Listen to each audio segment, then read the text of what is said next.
মোনালিসার এই অদ্ভুত কর্মকাণ্ড দেখে প্রান্তিক রীতিমতো চমকে যায়। হ্যাঁ বন্ধুরা, এমনটা হতে চলেছে আজকের পর্বে। বিস্তারিত জানতে ভিডিওটিতে লাইক দিয়ে চ্যানেলটিকে সাবস্ক্রাইব করে পুরো ভিডিওটি তোমরা দেখতে থাকো। গল্পের শুরুতে আমরা দেখতে পারবো মুক্তি আর মোহিনী মিলে যে বিহানদের পুরনো ল্যাব আছে ওই ল্যাবে কথা বলছিল। আর তখনই সেই ল্যাবের দিকে এগিয়ে আসছে বিহানের বারবার সন্দেহ হতে থাকে। আর বিহান বলতে লাগলো এদিকে এদিকে কিছু থাকতে পারে, আমি গিয়ে একবার দেখি তো। এই বলে বিহান যখন সামনের দিকে এগিয়ে আসতে থাকে তখন হঠাৎ করে মোহিনী তাকে দেখে ফেলে আর বলতে লাগলো বিহান আসছে এদিকে, আমাদেরকে এক্ষুনি লুকিয়ে পড়তে হবে। তারপর মোহিনী আর আরে মুক্তি সেখানে লুকিয়ে পড়ে। বিহান এসে এদিক ওদিক করে চারিদিকে খোঁজাখুঁজি করে কিন্তু কোথাও কিছু সে দেখতে পায় না। তখন বলতে লাগলো বুঝতে পারছি না, বাড়িতে সবাই এইভাবে ঘুমোচ্ছে, ব্যাপার কি? এদিকে যে কম্পাস রোবটটা বানিয়েছে সেই রোবটটাও বন্ধ, বাড়িতে হচ্ছেটা কি কিছুই তো বুঝতে পারছি না। অন্যদিকে দেখা যায় বস্তিতে মোনালিসা যখন ঘুমিয়েছিল তখন হঠাৎ করে এত জোরে বৃষ্টি চলে আসে। তখনই মোনালিসা ভয় পেয়ে যায় আর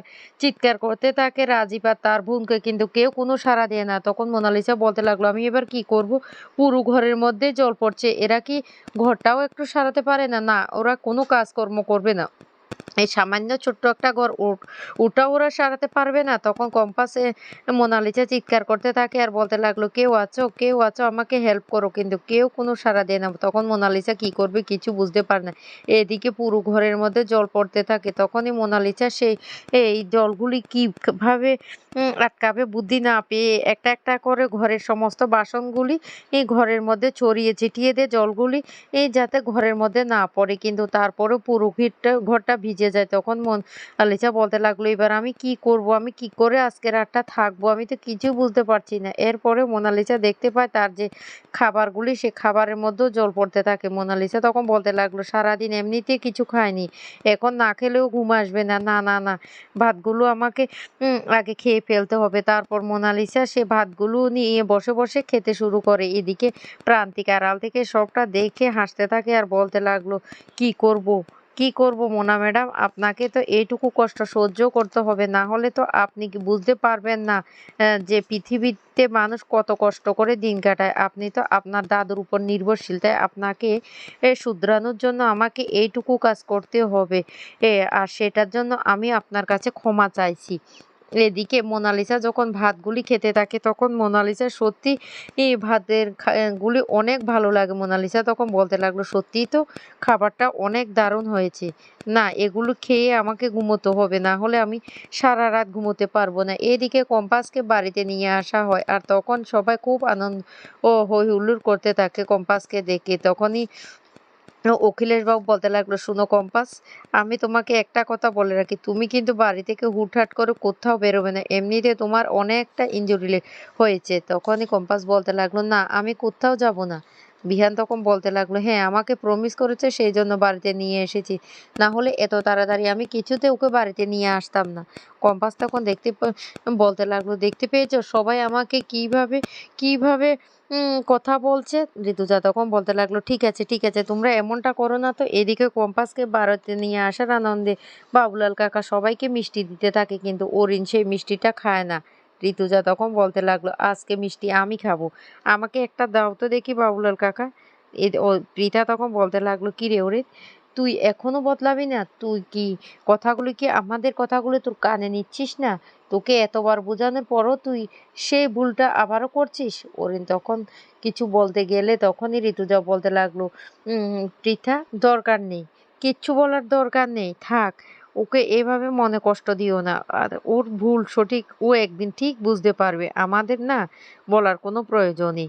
তারপরে ঋতুজা কম্পাসকে বলতে লাগলো কম্পাস তোর না নিচে থাকার একটা ব্যবস্থা করতে হবে, বারবার উঠা নামা না আমার মনে হয় তোর কষ্ট হবে।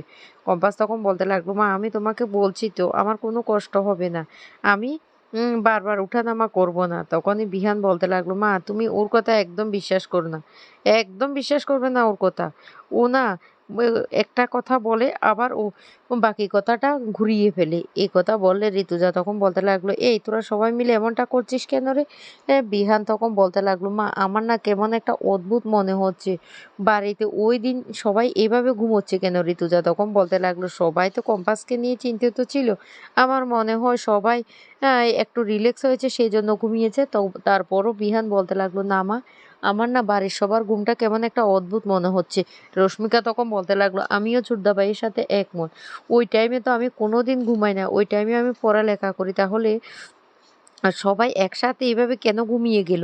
কিছুই তো বুঝতে পারছি না। বিহান তখন বলতে লাগলো, "হ্যাঁ, আমার কাছে ওই ঘুমটা না অদ্ভুত লাগছে।" তখন বিহানের কথা শুনে ঋতুজা তখন বলতে লাগলো, "কি বলতে চাইছিস?" বিহান তখন বলতে লাগলো, "হ্যাঁ মা, ওইদিন দারোয়ানরা পর্যন্ত ঘুমোচ্ছিল। এমনকি এই কম্পাস যে রোবটটা বানিয়েছে সেই রোবটটাও কিন্তু বাড়িতে বন্ধ। তাহলে আমাদের বাড়ির কেউ তো এটা বন্ধ করবে না? কে করবে? আমার তো মনে হচ্ছে ওইদিন আমাদের বাড়িতে কেউ ঢুকেছিল।" তখন ঋতুজা বলতে লাগলো, "সত্যি তোর কথা শুনে এবার আমারও একটু সন্দেহ হচ্ছে।" কম্পাস তখন বলতে লাগলো, "আমারও সন্দেহ হচ্ছে হাসপাতালেও কেউ একজন আমার কেবিনে ঢুকেছিল।" যা শুনে ঋতুজা, অখিলেশরা সবাই চমকে যায়। এদিকে কম্পাস তখন বলতে লাগলো, "মোহিনীকে তো দেখতে পাচ্ছি না। মোহিনী কোথায়?" তখনই অরিন রেগে গিয়ে বলতে লাগলো, "কেন মোহিনীকে তোমরা খোঁজ করছো? ও, তোমরা বলতে চাইছো মোহিনী এই কাজ করেছে?" কম্পাস তখন বলতে লাগলো, "আরে না, আমরা সেটা কেন বলতে যাব? আমরা শুধু মোহিনী কে দেখছি না সেই জন্য বলছি।" পৃথা তখন বলতে লাগলো, "অরিন, অরিন তুই এভাবে কথা বলিস না। যেটা বুঝিস না সেটা নিয়ে কথা বলিস না।" এদিকে কম্পাসের মারা সেখানে চলে আসে আর কম্পাসের মা তখন বলতে লাগলো, "বেন, আমরা এসেছি জামাই ষষ্ঠীর ব্যাপারে কথা বলতে। যেহেতু মেয়েটা অসুস্থ তাই আমরা চাই যে জামাই ষষ্ঠীর অনুষ্ঠানটা এ বাড়িতে হোক।" তখন ঋতুজা বলতে লাগলো, "আরে সেটা আমাদের থেকে অনুমতি নিতে হবে নাকি? একদম ভালোই ভেবেছেন। বাড়িতে একটা অনুষ্ঠান হলে খুব ভালো লাগে।" তখন কম্পাসের মা বলতে লাগলো, "ঠিক আছে, তাহলে আমরা রান্না-বান্না সবকিছু এখানে করে নিয়ে আসবো। তারপর বাকি কাজগুলি এখানে করবো।" ঋতুজা, অখিলেশরা সবাই তখন খুব খুশি হয়ে যায়। মেঘবালা তখন রুদ্রকে বলতে লাগলো, "শুনো, তুমি কিন্তু এখানে থাকতে পারবে না। আমার মাও তো তোমাকে জামাইষষ্ঠীর নিমন্ত্রণ দেবে। তোমাকে তো সেখানেও যেতে হবে।" রুদ্র তখন বলতে লাগলো, "তাহলে মাসিমার হাতের রান্না?" তখন রুদ্র বলতে লাগলো, "ঠিক আছে, আমি সবার হাতে রান্না খাবো ওইদিন।" এদিকে মোনালিসা ভাতগুলি খেতে থাকে আর বলতে লাগলো, "আমি এই কোন পরিস্থিতিতে এসে পড়লাম ভগবান, তুমি আমাকে এই কোন শাস্তি দিচ্ছ?" প্রান্তিক তখন সেটা দেখে রীতিমতো হাসতে থাকে আর বলতে লাগলো, "তোমাকে শুধরাতে এভাবেই হবে আমাকে।"